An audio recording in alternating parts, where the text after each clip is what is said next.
welcome to American Trade. We're here at the Ohio Cannabis Health and Business Summit, and we're going to learn a little bit about some of the health benefits that cannabis offers and why people are considering it for a healthy lifestyle and to maintain their well-being.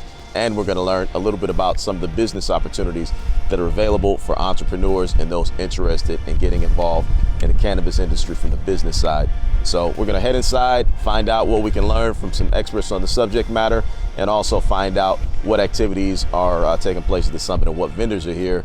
Hi, I'm Marsha Pledger, and I am a partner with Ohio Cannabis Health and Business Summit. And we are here today to educate both the general public and people who work in the industry, bringing everybody together. What is the goal of hosting this event today? The goal is to educate Ohioans, and we got 90% of the people here are from Ohio. About 10% of our speakers are from out of state. They're coming from DC, they're coming from Massachusetts. We got people from Colorado, we got people from all over. We have a whole floor of about 100 exhibitors here today, selling all kind of products and educating people about all kinds of things. We got dispensaries here, we got CBD companies here.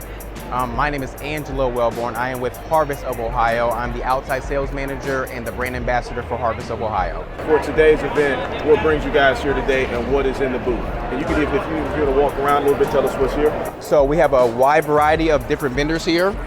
We're displaying our products and who we are. Same with these other vendors too as well. They're displaying who they are and the products that they offer on the market. So pretty much we offer flower right now. We are going to be in the market for our gummies and some other processed goods as well later down the road. What kind of opportunities are there from the business standpoint or entrepreneurial standpoint within the industry? There's all kind of opportunities. The cannabis industry is one of the, if not the fastest growing industry in the country right now. A lot of people are just taking their skills, whether they're in marketing, or if they were maybe a pharmacist, now they're in a dispensary, or maybe they were at Home Depot and now they're in cultivation. Everybody's bringing their skills into this fast-growing industry. Getting into the industry, there's plenty of avenues, kind of depending on what you want to do. If you're interested in cultivation, plenty of places are always hiring, and so throwing an application in is usually not too much of a chore. Most grows are hiring folks on a pretty consistent basis. A lot of them are looking for people that have cultivation experience of some kind, but if you don't and you're willing to start kind of at the bottom, you can always come in and get a job as a trimmer and then work your way up. There's a lot of opportunities. If you're good at what you do and you're conscientious, there's a lot of opportunity for growth. I run an independent clinic, Uplifting Health and Wellness, in Cambridge, Massachusetts, and I practice in cannabinoid medicine for over 10 years. I really became an advocate and an educator in 2012 after I lost my mother to an illness known as idiopathic pulmonary fibrosis. It's a fancy term for we don't know what caused her lung disease. She had never smoked, she had never worked in an occupation, and she saw a TV program about how cannabis was being used in Israel for COPD, asthma, lung cancer, and PTSD. Just didn't compute to me. And I am a curious cat. I started to learn about it, and I never got to use it for my mother. And I really realized that it's because of the stigma and the lack of education about a system that I definitely didn't learn about in medical school, which is known as the endocannabinoid system. And after she passed in 2012, I too suffered with my own post-traumatic stress, and I decided my mission was to change the stigma regarding cannabis and for everybody in the world to know about the endocannabinoid system. I taught summer camp at a drug-free summer camp, so in one regard it's like, yeah, Chef Mary's here, no drugs, and then also I'm like, yeah, so I'm a cannabis chef, welcome. And then, but professionally, it's been great. I do work with the Department of Labor, and to have that conversation coming in, like, I know that you're the federal government, but I do want to tell you that I am a cannabis educator, and so is that going to be a problem? And just seeing how it is now versus where it was even 4 or 5 years ago. I use it to go to sleep. Some people use it for pain relief, even though they might not like see that their body feels better when they're using the medicine. Let's not miss these opportunities to really push the importance of being pro-cannabis here at all these different levels of government and these different spaces. Some of us actually have been here pushing and talking and having the meetings and still to no avail. Not saying that what you just said, Rep, wasn't valid. However, the educational piece, I think, is essential to everything before we even start pushing. A lot of these folks like to remain in ignorance, and there's been several studies and several incidents of changes in demographics and quality of living when we talk about medical patients that are indicative of the prominence of cannabis, the promises of cannabis that we can see throughout all the other states in this laboratory of democracy. How important is it in a growing industry like this to have inclusion and diversity? It's extremely important. Hence Harvest of Ohio. This is a great example. I'm glad you asked that question. It is the only black woman in the state that has not one. She has a cultivation. She has 3 dispensaries, Erin Kirkpatrick. So we have one in Columbus, Athens, and then Dayton, Ohio, Beaver Creek.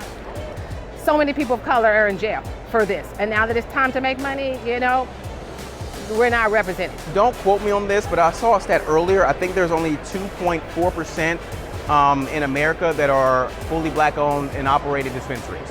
And so how do we encourage people to get into this workspace? How do we encourage people to be educated if there is this institutional racism that we have, that certain people, particularly people of color, are more susceptible to be arrested just because you're in a space? A lot has to be changed with that. In maybe 10 to 20 years, where do you see the industry from your perspective at this time? Well, in 10 years, I think we probably will have achieved federal legalization, or at least decriminalization. And what that means is that all of a sudden, at some point, interstate commerce is going to happen. Right now, if I have a license in Ohio, I can only sell to other dispensaries in Ohio, whereas in a normal industry, you can make something in Ohio, we can ship it to Wisconsin, Indiana, wherever.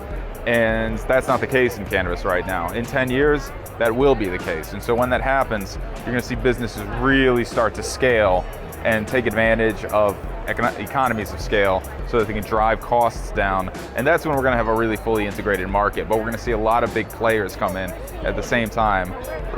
Big alcohol interest will certainly be getting much more heavily involved. Big pharma will be getting much more heavily involved in the industry than they are now. And so it's gonna change a lot over the course of the next 10 years, especially when federal legalization happens. I'm here to learn more about the cannabis and which ones I want, what strains I need to help me as far as my pain. So if I can find CBD oil or something that's going to take away the pain and not cause me a whole lot of other craziness, that's what I want to do.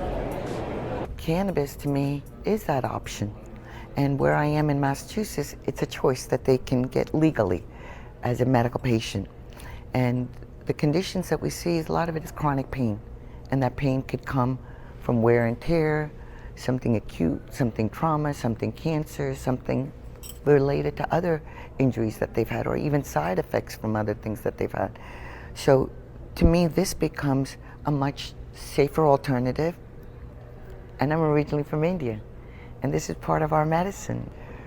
This plant has been around for thousands of years. Absolutely potential for abuse, potential for misuse, but absolutely we know that there's a science, which is the endocannabinoid system. And that's what we're basing it on. We need more research, and more has been learned.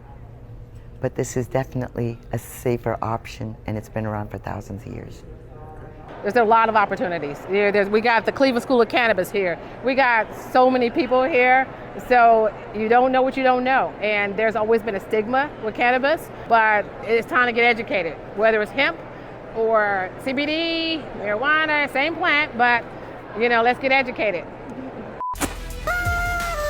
If you like this, please make sure to like and subscribe. And please don't forget to share with at least 6 people.